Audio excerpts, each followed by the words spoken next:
नमस्कार लर्नर, मैं डॉक्टर रुचि पांडे उत्तराखंड मुक्त विश्वविद्यालय के रसायन विज्ञान विभाग से आज BSc first year first semester दोनों स्टूडेंटों के लिए CHEN 101 का पार्ट 5 यानी कि रिजोल्यूशन और एनाइसोमर्स एक्सप्लेन करूंगी। इससे पहले हम आपको बता चुके हैं कि एनाइसोमर्स क्या होते हैं। एनाइसोमर्स डी और अल्फा जो दो आपके आइसोमर्स होते हैं जो एक दूसरे की मिरर इमेज शो करते हैं उन्हें हम क्या कहते हैं एनाइसोमर्स। जैसे डेक्स्ट्रो रोटेटरी ऑप्टिकल आइसोटोप में वो डेक्स्ट्रो रोटरी और लिवर रोटरी फॉर्म में होते हैं और हम किस नाम से जाना जाता है एनाइसोमर्स, यानी कि बोथ आर ऑप्टिकली एक्टिव होते हैं but they are mirror image to each other. देखिए, before we discuss about the resolution in enantiomers you have been understand the racemic mixture और रेसिमेट्स। आपको इन सब चीजों से पढ़ने से पहले आपको रेसिमिक मिक्सचर और रेसिमेट्स के बारे में जानकारी होना जरूरी है। A racemate is the equivalent mixture of a pair of anisomers. The racemic mixture or racemates are the optically inactive due to the mutual external compensation of two anisomeric constituents. किसी भी रिजोल्यूशन या एनाइसोमर्स को explain करने के लिए मैंने कहा इसमें हम पढ़ेंगे आज रिजोल्यूशन या एनाइसोमर। रिजोल्यूशन ऑफ एनाइसोमर्स का मतलब होगा एनाइसोमर जो आपके एक दूसरे की मिरर इमेज होते हैं, जब वो रेसिमिक मिक्सचर में बदल जाते हैं, जब वो रेसिमिक मिक्सचर में कन्वर्ट होते हैं तो उनको सेपरेट कैसे करो। रेसिमिक मिक्सचर क्या हुआ, equal amount of D L form, D और एल फॉर्म का इक्वल मिक्सचर जो होता है, आपको जो डी प्लस एल का इक्वल मिक्सचर जो होता है उसे हम क्या कहते हैं, इक्वल मिक्सचर को हम कहते हैं आपका रेसिमिक मिक्सचर। ठीक है, जैसे आपका डेक्स्ट्रो रोटरी फॉर्म में है और दूसरा कोई लिवर रोटरी फॉर्म में है, दोनों का इक्वल मिक्सचर जो होता है आपको इसे किस नाम से जाना जाता है, एनाइसोमर्स के नाम से जाना जाता है। ठीक, अब एनाइसोमर्स जो होते हैं आपके उनको हम क्या कहते हैं, दोनों का मिक्सचर हमारा रेसिमिक मिक्सचर होगा। अब दोनों रेसिमिक होगा, इनकी डी और एल फॉर्म की बराबर मात्रा है, डी फॉर्म और एल फॉर्म की बराबर मात्रा है। उस डी और एल फॉर्म की बराबर मात्रा को हम सेपरेट कैसे करेंगे, ये प्रोसेस आज हम सीखेंगे। इन लोगों को इसको सेपरेट कैसे किया जाता है। ठीक, तो देखिए, racemic mixture is a liquid and vapour phase shown a physical properties like boiling point, density, refractive index identical to those of pure anisomers. However, the solid phase anisomeric mixture have some properties different from the pure enantiomeric. Racemic mixture में जो अगर वो liquid व vapour phase में हो तो इनकी जो फिजिकल प्रॉपर्टी होती है लगभग सेम होती है, क्योंकि देखिए केमिकल प्रॉपर्टी में वेरिएशन आता है, डी और एल फॉर्म की बराबर मात्रा है, उसको हम रेसिमिक मिक्सचर कहते हैं। लेकिन उनकी जो फिजिकल प्रॉपर्टी होती है जैसे कि boiling point, refractive index, density, these are identical. ठीक है, ये हमेशा क्या होता है, आइडेंटिकल की सेम होती है। However the solid phase enantiomer mixture has some property different, लेकिन सॉलिड फेज में इनकी प्रॉपर्टी थोड़ी क्या होती है, डिफरेंट हो जाती है। अब मैंने कहा रेसिमिक मिक्सचर, तो रेसिमिक मिक्सचर इससे साफ क्लियर हो रहा है कि racemic mixture are present in the what phase, solid phase. ये किस फेज में प्रेजेंट होती है, सॉलिड फेज में प्रेजेंट होती है। सम प्रॉपर्टीज डिफरेंट, ये कुछ प्रॉपर्टीज में क्या होती है, डिफरेंट होती है फ्रॉम द प्योर एनाइसोमरिक फॉर्म। इनकी कुछ प्रॉपर्टी डिफरेंट होती है किस फॉर्म में, प्योर एनाइसोमरिक फॉर्म में क्या होती है, थोड़ी सी डिफरेंट पाई जाती है। ठीक है, अब कैसे देखिए, कुछ चीजें आपको इस चीज को पढ़ने से पहले आपको कुछ चीजें ध्यान में रखनी पड़ेंगी, जैसे कि racemic mixture not a meso compound. Racemic mixture meso compound नहीं होता है। मीसो कंपाउंड क्या होता है, इक्विमोलर रोटेशन पर जो कंपाउंड ऑप्टेन होता है उसे हम कहते हैं meso compound. Racemic mixture is the mixture, mixture means equal amount पे डी और एल फॉर्म की बराबर मात्रा, D form is equal to L form, D और एल फॉर्म की बराबर मात्रा का जो मिक्सचर होता है उस मिक्सचर को हम किस नाम से जानते हैं, racemic mixture. Not a meso compound since both are optically inactive. बस ये क्या है कि रेसिमिक मिक्सचर इक्विमोलर अमाउंट में होने के कारण एक दूसरे को रोटेशन को कैंसिल आउट कर देता है, इसीलिए क्या होता है, ऑप्टिकली इनएक्टिव फॉर्म होती है। इसकी कौन सी फॉर्म होती है, ऑप्टिकली इनएक्टिव फॉर्म, ये इसकी ऑप्टिकली इनएक्टिव फॉर्म कहलाती है। ठीक, equivalent to elastomer where the meso is the single compound, meso compound the optically inactive because of the internal compensation. However, the resin mixture are optically inactive because they are external compensation. Meesho, अब यहाँ पर एक number का question ये भी बनता है कि मीसो कंपाउंड और रेसिन मिक्सचर में डिफरेंस क्या है। तो जो रेसिन मिक्सचर होता है equivalent mixture of two enantiomeric form, meso is the single compound. Meso क्या होता है, सिंगल कंपाउंड है, और सिंगल कंपाउंड होने के बाद वो क्या होता है, इंटरनल कंपनसेशन से एक दूसरे की ऑप्टिकल एक्टिविटी को कैंसिल करता है। जैसे हम कहेंगे कि हमने कहा इंटरनल कंपनसेशन से एक दूसरे की ऑप्टिकल एक्टिविटी कैंसिल करते हैं, तो इसके लिए एग्जांपल ले लेते हैं हम। जैसे हम अपने सामने एग्जांपल रखते हैं किसका, हम इसके सामने टैट्रिक एसिड रखते हैं। अगर टैट्रिक एसिड का एग्जांपल लेंगे तो यह है टैट्रिक एसिड। ठीक है, ये आपका टैट्रिक एसिड हो गया। टैट्रिक एसिड में this is the example of tartaric acid. Rotation देखेंगे H से OH एक दूसरे को, ये एक डायरेक्शन में रोटेट कर रहा है, दूसरा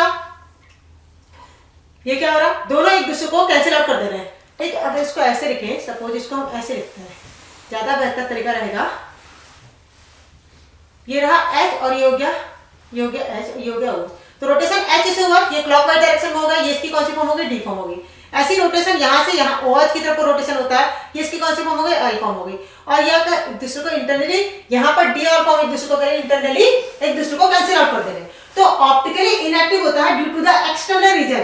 तो इसे हम क्या कहते हैं, optically inactive due to the external compensation. इस मिक्सचर को हम कौन सा मिक्सचर कहेंगे, रेसिमिक कहेंगे, या रेसिमिक मिक्सचर कहेंगे। और मीसो कंपाउंड कहता है इनएक्टिव होते तो है internal compensation. Meso is the compound एक दूसरे को इंटरनली कंपनसेट करके जो अपनी एक्टिविटी को डाउन कर देते हैं, वो हमारे कौन से मिक्सचर कहलाते हैं, मीसो कंपाउंड के नाम से जाने जाते हैं। तो आप सबसे पहले इस चीज का ध्यान रखिए कि रेसिमिक मिक्सचर और मीसो कंपाउंड में डिफरेंस क्या है। ठीक, now you might have aware with that the in isomericality pure compound of greater importance in the chemical pharmaceutical area। अनआइसोमर जो कंपाउंड होता है उनका बहुत ही इंपॉर्टेंट होती है, बहुत इंपॉर्टेंट चीज होती है किस एरिया में, मेनली फार्मास्यूटिकल एरिया। यहाँ पर से आपके क्वेश्चंस बनते हैं अनआइसोमेरिक कंपाउंड की इंपॉर्टेंस कहाँ पर है, तो ये हमारे कंपाउंड की इसकी जो इंपॉर्टेंस है फार्मास्यूटिकल एरिया में इसकी इंपॉर्टेंस होती है। ये हमारे लिए दवाई और मेडिसिन साइंस में क्या होता है, बहुत ही इंपॉर्टेंट होता है। But during the synthesis of optically active compound using a chiral reaction condition, a chiral reagent, it always give a resin mixture। लेकिन जब इनको प्रिपेयर करने की बात होती है, एक chiral, एस chiral का मतलब हो गया एसिमेट्रिकल कार्बन, जिसको मैं आपको पहले ही बता चुकी हूँ। एक कार्बन विच है एसिमेट्रिक प्रॉपर्टी, इस कार्बन को कौन सा कार्बन कहते हैं, किरल कार्बन या एक कार्बन कहते हैं। एक कार्बन रिएजेंट भी एक कार्बन होगा, always gives you racemic mixture, हमेशा क्या देगा, रेसिन मिक्सचर या एसिमेट देगा।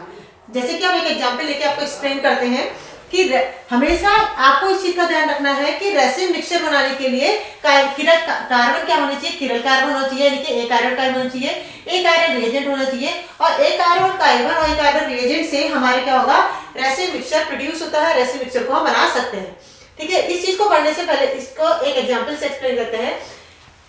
जैसे बीटा मिथाइल स्टाइरिन, हमने बीटा मिथाइल स्टाइरिन ले रखा है, इसकी HBr के साथ रिएक्शन कर रहे हैं। ठीक है, जब HBr के साथ रिएक्शन कर रहे हैं तो आप ऑब्वियसली ये डबल बॉन्ड है, this is the double bond property, आपको दिख रही है, ये डबल बॉन्ड प्रॉपर्टी है। मैं यहाँ पर बोर्ड में एक्सप्लेन करती हूँ। ये आपका CH3 ग्रुप है, ये आपका कौन सा ग्रुप है, H ग्रुप है, और ये आपका क्या है, H, और यहाँ पर आपका क्या है, बेंजीन रिंग आपकी अटैच्ड है। ठीक है, this is the benzene ring.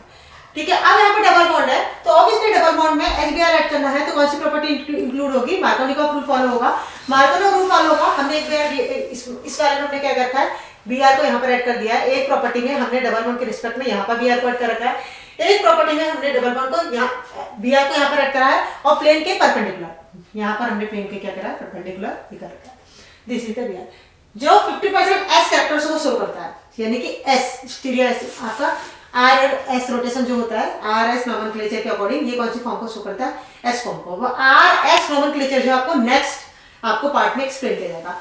And second वाले में जो है आपका Br यहाँ पर ऐड हुआ है, ये प्लेन के आपके पैरेलल जा रहा है, ये देखो ये प्लेन है, इस प्लेन के पैरेलल ये आपका 50% कौन सा कैरेक्टर दिखाता है, R, यानी कि इक्वल अमाउंट में RS नोमेनक्लेचर को फॉलो करता है और रेसिन मिक्सचर को शो करता है। Therefore, to obtain the pure anisomeric form, we must have to separate the resin mixture into corresponding pure anisomeric form। जब बीटा मिथाइल स्टाइरिन की रिएक्शन कराई जाती है तो हमें 50% S कैरेक्टर का या S एनाइसोमेरिक फॉर्म दिखती है और 50% R एनाइसोमेरिक फॉर्म दिखती है। RS नोमेनक्लेचर को फॉलो करते हुए ये दो एनाइसोमेरिक फॉर्म में दिखता है, और जिसकी मात्रा क्या होती है, इक्वल होती है। और इस तरह के बने मिक्सचर को हम किस नाम से जानते हैं, this mixture is known as the racemic mixture. मैंने आपको बोला equal amount of RS combination, equal amount of Br combination, that is known the racemic mixture. और जो कि एक्सटर्नल रीजन से होता है, एक्सटर्नल कारण होता है, जो भी ग्रुप जुड़ा उसके कारण से बनता है। जो इंटरनल कंपनसेशन से बनता है वो कौन से कंपाउंड होते हैं, आपका मीसो कंपाउंड के नाम से जाने जाते हैं। अब बात करेंगे, अगर हम इसके आगे अगर हम कंपेयर करेंगे, thus the separation process of resin mixture into its pure individual elastomeric constituent is called the resolution। अब हमारे इक्वल मात्रा में RS फॉर्म बनी है, हमारी इक्वल मात्रा में RS फॉर्म बनी है, जिसे हम कौन सा मिक्सर कह रहे हैं, रेसिन मिक्सर के नाम से जान रहे हैं। ठीक है, रेसिन मिक्सर आपका equal amount of racemic mixture है। अब रेसिन मिक्सर की इक्वल मात्रा है, अब इनको सेपरेट करने की बात आती है। इनको सेपरेट कैसे करेंगे, इनको सेपरेट करना हमारे लिए थोड़ा सा मुश्किल काम होता है। हम इनको सेपरेट कैसे करेंगे, तो वो सेपरेट करने के प्रोसीजर ही मैं आज आपको समझा रही हूँ कि हम उसको सेपरेट कैसे करेंगे और कौन कौन से मेथड अप्लाई करेंगे जिससे वो सेपरेट हो जाएंगे। ठीक है, और इस प्रोसेस को हम किस नाम से जानते हैं, रिजोल्यूशन के नाम से जानते हैं। This process is known as the resolution process. इस प्रोसेस को कौन सी प्रोसेस कहते हैं, resolution. Since elastomeric have identical physical properties like solubility, boiling point, melting point, density, index, etc. जिनमें जब उनको रिजोल्यूट करोगे तो उनमें जो फिजिकल प्रॉपर्टी होगी क्या होगी, सेम होगी, जो मैं पहले आपको बोल चुकी हूँ कि इनकी सारी फिजिकल प्रॉपर्टी क्या होगी, सेम होगी, बट केमिकल प्रॉपर्टीज में इनर्शियल फ्लो में डिफरेंस क्या होगा with respect to rotation, clockwise, anti clockwise and the position of the functional group with respect to parallel and perpendicular also. Now discuss about the method how we differentiate the या resolute the in isomeric form या abrasive mixture. ठीक, तो उसके लिए हम जो method apply करेंगे mechanical separation. उसके लिए हमारा पहला मेथड जो है आपका कौन सा मेथड अप्लाई किया जाएगा, मैकेनिकल सेपरेशन मेथड, जिसको हम क्या कहते हैं क्रिस्टलाइजेशन मेथड भी कहते हैं. Method second is the diastereomeric form method, diastereoisomeric form. Diastereoisomeric मैं आपको पहले बता चुकी हूँ. डायस्टेरियोइसोमेरिक फॉर्म कहलाता है दूसरा मेथड. और जो आपका तीसरा मेथड है वो आपका कौन सा मेथड, आपका क्रोमेटोग्राफिक मेथड. तीसरा मेथड क्रोमेटोग्राफिक मेथड है. और चौथा है biochemical enzymatic method. Biochemical enzymatic method. आप इन चार मेथड में कोई भी दो मेथड अच्छे ढंग से समझ लीजिए, जिससे आपको एग्जाम में जो आपकी जो प्रॉब्लम आती है एग्जाम में जो प्रॉब्लम आपकी हो क्या जाए, सॉल्व हो जाए. तो पहला मेथड हम कर रहे हैं मैकेनिकल सेपरेशन मेथड. कैसे देखिए, separation of enantiomeric form of racemic mixture can be achieved by direct crystallization of optically active compound. किसी भी रेसिन मिक्सचर को जो आरएस फॉर्म है आपकी रेसिन मिक्सचर फॉर्म है या डीएल फॉर्म है आपकी जो मिक्सचर फॉर्म है, this is the mixture form, उसको क्या करेंगे crystallize to optically active compound. The crystallization method is invented by Louis Pasteur during biological work और is able to during its pioneering work has to be able to isolate the stereoisomers of tartaric acid from its resin mixture. उसने सबसे पहले इसका काम 1948 में Lewis pasture ने किया था. ठीक है, किसमें, टार्टरिक एसिड में किया था, जो बेसिकली आपका 2 एसिमेट्रिक सेंटर वाला आपके सिलेबस का एसिमेट्रिक सेंटर वाला बेस्ट कंपाउंड है, जिसमें आर और एस फॉर्म में भी आपको डी और एल फॉर्म मैंने भी आपको बताया, जो इक्वल मिक्सचर आपका प्रोड्यूस करते हैं, जिसे हम रेसिन मिक्सचर कहते हैं. सबसे पहले लुईस पास्चर ने इस चीज को डिस्कस किया था. और इस मेथड को जिस नाम से मैंने कहा मैकेनिकल सेपरेशन या crystallization method, mechanical separation method से उसने क्या करा था, और आपके रेसिन मिक्सचर को क्या करता, सेपरेट किया था. The stereoisomeric form of the tartaric acid was crystallized separately from the solution and separated since the crystal were having different symmetrical shape. This type of separation is very rare. क्या करा उसने, DL mixture था, उसमें कोई भी optical active compound, ये DL mixture है, उसमें कोई भी ऑप्टिकल एक्टिव कंपाउंड जो उसके साथ रिएक्ट करता. देखिए बहुत पुराना मेथड है, इस मेथड को हम यूज नहीं करते, लेकिन this is in syllabus part, तो इसमें मैं एक्सप्लेन करूंगी कि 4 पार्ट है, 4 में से कोई भी 2 आप मेथड कर सकते हैं. This is the primary method और लास्ट फाइनल मेथड जो हम इसको आजकल फॉलो करते हैं वो हो गया. 2 मेथड कोई भी अच्छे से कर सकते हैं या कोई भी 3 method. During this pioneering work he was able to isolate the stereoisomers of tartaric acid. ठीक है, उसमें कोई भी ऑप्टिकल एक्टिव कंपाउंड डाला, जो ऑप्टिकल इस कंपाउंड डालते ही वो किस फॉर्म में कन्वर्ट हो गया, क्रिस्टल फॉर्म में. ये किस फॉर्म में कन्वर्ट हो गया, क्रिस्टल फॉर्म में कन्वर्ट हो गया. Crystallize separately from the solution, separate synthesis the crystal having different symmetry. और ये जो क्रिस्टल बने इनकी सिमेट्री कहते हैं, बिल्कुल डिफरेंट थी. They have different symmetry and shape. इनकी सिमेट्री और शेप कहते हैं डिफरेंट थी. जब सिमेट्री और शेप डिफरेंट थे तो उनको सेपरेट करना हमारे लिए क्या हो गया, इजी हो गया. तो उसने क्या करा, देखिए, resolution of tartaric acid was achieved by the Lewis Pasteur crystallized then the RS form of sodium ammonium tartrate. उसने उसको टाइट्रेट किससे करा, यानी कि उसको ट्रीट किससे करा, ऑप्टिकल एक्टिव कंपाउंड सोडियम, हमने जो उसने टाइट्रेट करा सोडियम अमोनियम टाइट्रेट से. किससे करा, सोडियम अमोनियम टाइट्रेट से. इस सोडियम अमोनियम टाइट्रेट से आपने उसने क्या करा, ट्रीट करा.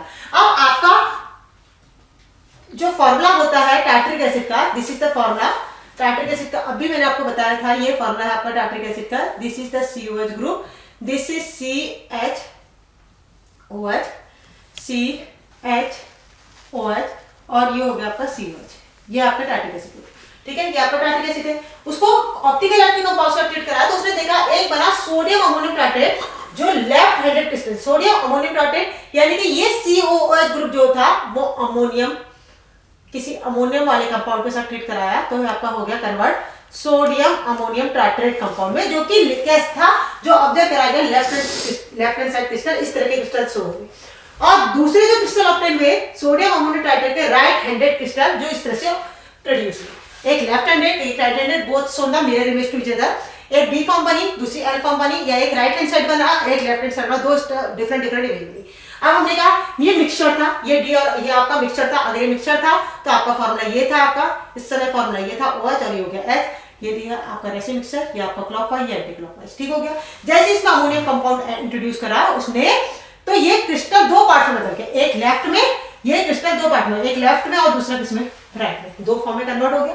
जो दो फॉर्म में कन्वर्ट हुआ, उनके क्रिस्टलों को देखा गया, लेफ्ट वाले को अलग कर लिया गया, राइट वाले को अलग कर लिया गया, और इस तरह से हम क्या अलग कर लिया गया, इस तरह से हमने क्या करा, दो कंपाउंड को यानी कि डी और एल फॉर्म को क्या कर लिया, सेपरेट कर लिया। तो ये था आपका method to resolute, to separate और binary mixture, separate a racemic mixture by mechanical separation या क्रिस्टलाइजेशन मेथड। इसमें छोटे छोटे क्रिस्टल बनाए गए और ये कंपल्सरी नहीं है, मैं इतना ही बता दूं, ये कंपल्सरी नहीं कि लेफ्ट वाला ही आए या राइट वाला ही आए, बराबर है।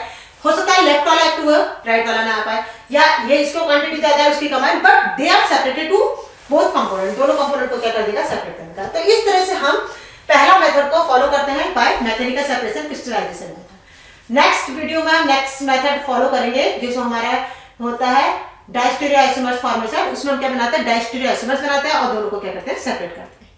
Thank you.